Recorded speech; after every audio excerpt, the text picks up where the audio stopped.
دا چیک اپ ته ور وروستۍ وه نو هغې کې ډاکټر میډم مهوش ورته ووایي تاسو لږ بار وځئ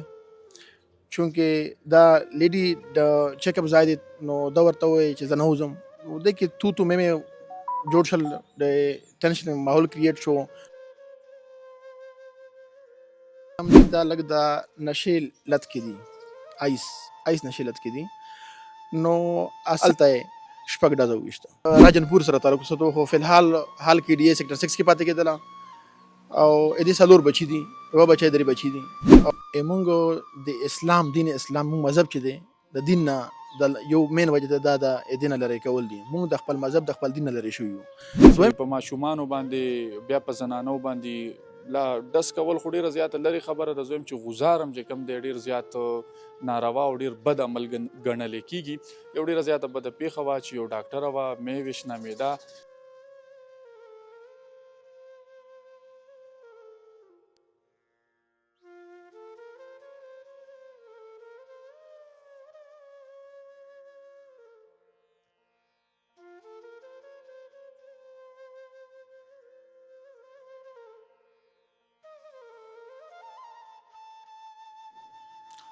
بسم الله الرحمن الرحیم. ډسټرکټ کوهاټ پولیس سټیشن کې دی ګرانو کتونکو څو ورځې وړاندې یو ډېره زیاته بده پېښه مخې ته راغلې وه په کوم کې چې یو ډاکټره وه مهوش نامېده دا قتل شوې وه او د دې دغه د هغه تر دنیا پورې رسېدلی و. د خلکو هم دغه دا وینا وه چې یاره په دغه جرم کې کم ککړ ملزمان دي دا تر اوسه پورې ولې ګرفتاره نه شو. نو په دې لړ کې د کوهاټ پولیس چې کومه کامیابي ترلاسه کړې ده تېره ورځ د ډسټرکټ پولیس افیسر شهباز الهي له طرفه په دې کې خبري غونډه هم وشوه او دا ټیم ما سره ډېر زیات قدرمن اس ایچ او کې ډي اے محمد ادریس خټک صاحب هم موجود دی او زه ډېر زیات مشکور یم د پی آر او نعمان صاحب هم چې هغه هم دغه دا پروګرام د دې په وساطت سره جوړ شو. ډېره زیاته مننه ادریس صاحب. یو ډېره زیاته بده پېښه راغلې وه په کوم کې چې یو ډاکټره قتل شوې وه میل دا څه وقوعه وه؟ بسم الله الرحمن الرحیم. زه ټول اول تاسو شکرګزار یم تاسو دلته موږ ته خپل ټیم قیمتي ټایم راکو او د دغه کیس حوالې سره زه مختصرا خبر به داسې کوم چې 22 فروری رات 8:05 باندې دا وقوعه پیښه شوه. موږ ته اطلاع راغله چې ډبل روډ چوک او نزد مسجد عثمان غنی سره یو لیډي ډاکټر مهوش حسنین نامعلوم افرادو قتل کړه. نو څنګه چې د اطلاع مې لور شو موږ هلته ورورسېدو پولیس کومه وقوعه وه هغه یې ګیرې کې واخیسته او شواهد یې کټه کړ او هغې نه پس هسپتال ته لاړو. هسپتال کې چونکې هغه چې کوم حسبن حسنین هغه په مداینت کې نامعلوم افراد خلاف دا کیس بر وخت درج رجستر شو. هغې نه بعد دا تفتیش چې دی هغه شروع شو. دس چونکې دا سلسله چې وه اول د اف آی آر چې شوی نامعلوم افراد خلاف شوی و نو چونکې دا لیډي ډاکټر وه او د ینګ ډاکټر اسوسییشن چې سره تړلې وه نو ای وجې نه د کیس ډېره زیاته هوا واخیسته او یو ټینشن یې کریټ کړو په فضا کې او چونکې دا سچویشن ډېر کریټیکل و او په دې باندې ظاهري خبره ده په دې باندې آی جي پی صاحب او هیلث منسټر او چیف سیکرټري صاحب دوی طرفه ډېره زیاته په موږ د مطلب د هغه راله خبره ادریس صاحب دا راته ووایي چې دغه د ملزمان څوک او دغه د کومه چې ډاکټره وه مهوش دې سره په څه خبره باندې تکرار وشو چې دوی دومره په تاوتریخوالي کې رالو او دغه د یو ډاکټر یې قتل کا؟ تر اوسه پورې موږ چې کوم تفتیش وکړو هغې مطابق د کسان چې کم دي دا لږ د نشې لت کې دي آیس نشې لت کې دي. نو څنګه چې دا یو مریضه وه د وندار وه د کوم مین اکیوز چې دی دا چیک اپ ته ور وروستۍ وه نو هغې کې ډاکټر میډم مهوش ورته ووایي تاسو لږ بار وځئ چونکې دا لیډي د چیک اپ ځای دی نو ده ورته ووایي چې زه نه وځم نو دې کې تو تو مې جوړ شل د ټینشن ماحول کریټ شو نو منځ کې خامخا ترخې خبرې به سره کړې وي نو د دمکۍ هغه ټایم ورکړې. دغه دا چې کوم دوه ملزمان وو دا دې ته خو به خامخا چې دوی یو بل سره تاوتریخوالی وشو دمکیانې وشوې دا خو به دې ته په ولاړو که نه په هغه ټایم خو بیا ونه وژله دا راته چې دا کم ځای کې دا بیا ووژله او دوی په دې وقوعو کې کم اسلحه استعمال کړې وه؟ دا چې څنګه بار ووتل چونکې موږ ورستو تقریبا 60 to 70 موږ سی سی ټي وي کیمرې چیک کړلې پسې هغې نه پس چې موږ وکتلې اول مو هسپتال اننه کومې کیمرې دي هغه مو چیک کړلې ای کې موږ وکتو چې دا انتهایي سخت او تیش کې راغلی او یو بل کس ورسره هغه د دې غوسه سړولو کوشش وکړو خو ده ورته وویل چې نه زه په هر صورت یوه صورت کې نه پرېږدم. نو دا وقوعه چې شوه 7 بجې ټایم مو د افطرۍ ته ټایم نږدې و افطري لږ خلکو کړې وه اجازه نو کوله نو څنګه چې بار رالو د بار په تاک کې انتظار ولاړو ورته چاته کال مال وکړو د پسټل راوخته نه نه پسټل د کې استعمال شوی و چې ملګری ته کال وکړو هغه پسټل ورته ورسوله نو 8 بجې دا میډم مې شو ډیوټي ختم کړه بار پر کې راوته نو تقریبا 100-200 میټر بلاړو هسپتال کور ته روانه افټر ډیوټي اف کړه نو نظم مسجد عثمان غنی ډبل روډ چوک چې کوم هسپتال چوک دی الته شپږ ډزو وشته په دغه زنانه باندې شپږ ډزې وشوې په کم ځای لګېدلي او پوسټ مارټم ریپورټ هم راغلی دی دا تقریبا چیسټ او دا چې دی پیټ چیسټ او پیټ باندې لګېدلی فرنټ دغه د ملزمانو پورې پولیس څنګه ورسېدو دا کیس هم ډېر زیات چیلنجینګ و د خاص کر د کوارډ پولیس دپاره واقعي خبره ده چې یو ډاکټره ده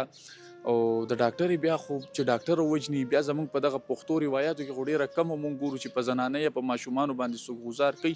خو بیا دغه دا بده پیښه راله خو چیلنج هم و دا کیس و دې کې څه شک نشته دا چې کیس ډېر چیلنجینګ پولیس دپاره چونکې اول د اف آی آر چې شوی نه معلومې باندې شوی نو دې کې مونږ ډېره زیاته خواري وکړه تفتیش دایره کار هم ډېر وسیع کړو تقریبا 60 to 70 سی سی ټي وي کیمرې مو وکتلې ایک کې د ریکګنیشن وشو هر طرف نه او چې څنګه ډایرکټ پولیس په موقع باندې ډایرکټ دوی په کور ریډ وکړو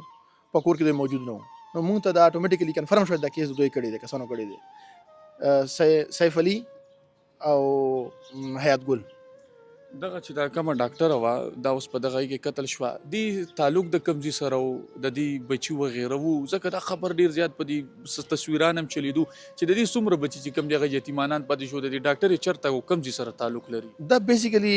راجنپور سره تعلق ساتو خو فی الحال کې ډي اے سیکټر 6 کې پاتې کېدله او دې څلور بچي دي یوه بچی درې بچي دي او وړوکي دي سبق وایي ملزمانو نه خو به تفتیش کړی ملزمانو څه وویلو ملزمانو په دغه څیز باندې خفه دي سرسری انټروګیشن دا پته لګي او ان شاء الله کنفیشن به کوي ماته یقین ده چونکې یا انټروګیشن سلسله جاری ده په دې کې شاید نور کریکټر هم منځ کې راشي او دې کې څه خاص دښمني نه وه وجه دعوت بله نه وه خو دا چونکې ملزمان مخکې درته ووایي دا د نشې عادت یې ایس نشه کوي نو په دماغ یې کار نه دی کړی دغه د ملزم آیس نشه کوي ایس نشه کوي دې کې چې دا ډز دی دا چا کړی دی دې کې حیات ګل کړی دی ایگزیکټ حیات ګل دی بل ملګري ورسره دا ورسره سهولتکار دا ورسره سهولتکار او موټرسایکل بایک یې چلاو اسې خټک صاحب ستاسو اوس هم ما د سترګو نه داسې اندازه کړي چې د کیس باندې د کوهاټ پولیس تاسو سپیشلی ما ته لګي چې ډېر زیات ایفرټس کړي دي او د هغې نه بعد تاسو د ملزمانو پورې رسېدلي په دې تاسو ته مونږ اپریشیټ کوو هم مبارکي هم درکو چې یاره د یو مظلوم د یو زنانه په ریپورټ باندې دادرسي وشي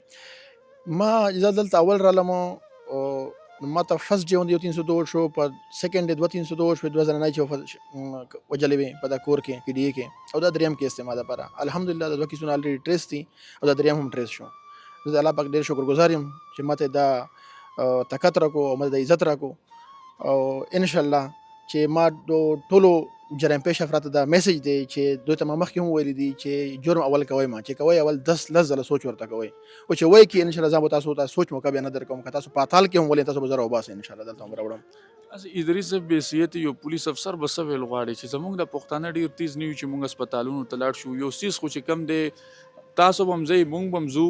ډاکټرانی بلا مریضانی ورته نو خبره په خبرو حل کېدل نه پکار چې بیا دومره تاو دومره غوسې له راتلل چې په یو زنانه باندې یو نه شپږ ډزې کول دا هم زه یم چې ناروا ده اصل کې یو نن سبا موږ د اسلام دین اسلام موږ مذهب چې دی د دین نه د یو مین وجه دا د دین لري کول دي موږ د خپل مذهب د خپل دین لري شو یو دویمه خبره د موبایل او د نشې کې دي دا د موږ نوې جنریشن دی دا تبعی طرف ته روان کړی دی نو انسان هر انسان کې یو خروجه ده او دویم هر انسان کې قوت برداشت دي صبر دا ختم شوی دي نو زه به دا ټولو ته والدین ته د نصیحت کول غواړم چې خپل بچو باندې کنټرول لګو کې د نشو نه د موبایلونو لږ لري ساتي د ملزمانو چې کم دوانه دي د دې څومره عمرونه دي او تعلق یې د کم ځای سره دی 18 سے 20 سالو منځ کې عمر دی دا بیسیکلی په خوا تیروال دي او دلته فی الحال ګمګول کیمپ نمبر 3 کې جنگل خیلو کې اوسېږي ګرانو کتونکو تاسو د ډیر زیات ښاغلي سټیشن هاوس افسر خبرې واورېدې دا یو ډیره زیاته بده پیښه وه او دا یو ډیر غټ حقیقت هم دی چې په پښتون معاشره کې په ټولنه کې د اسلام خو د دې حوالې سره ډیر زیات واضح دریځ دی چې په ماشومانو باندې بیا په زنانو باندې لا ډس کول خو ډېره زیاته لرې خبره ده. زه وایم چې غوزار هم چې کوم دی ډېر زیات ناروا او ډېر بد عمل ګڼلی کېږي. پولیس خبرې هم تاسو واورېدې، په دې باندې خلک ډېر زیات ګیلمن وو چېرې دا ملزمان دي زر تر زره ګرفتاره شي. په دې کې واقعي د کوهاټ پولیس چې کومه کامیابي وه هغه هم ترلاسه کړه. دواړه ملزمانو دواړه یې ونیولو چې ویلې کېدو چېرې دا د دې روندار راوستي وه، چېرته به یې ډاکټرې سره تکرار شوي، د کم تکرار نه پس چې د دغه ملزمانو یا د دې ملزم غوسه وه او هغه غوسې چې کم دا په یوم نه په دوم نه په شپږو ډزو باندې چې کم دی په دې ډاکټر باندې خپله غوسه سړه کړه. الله تعالی دې په موږ او تاسو ټولو باندې خصوصي رحم وکړي. ډېره زیاته مننه سر. مننه مهرباني.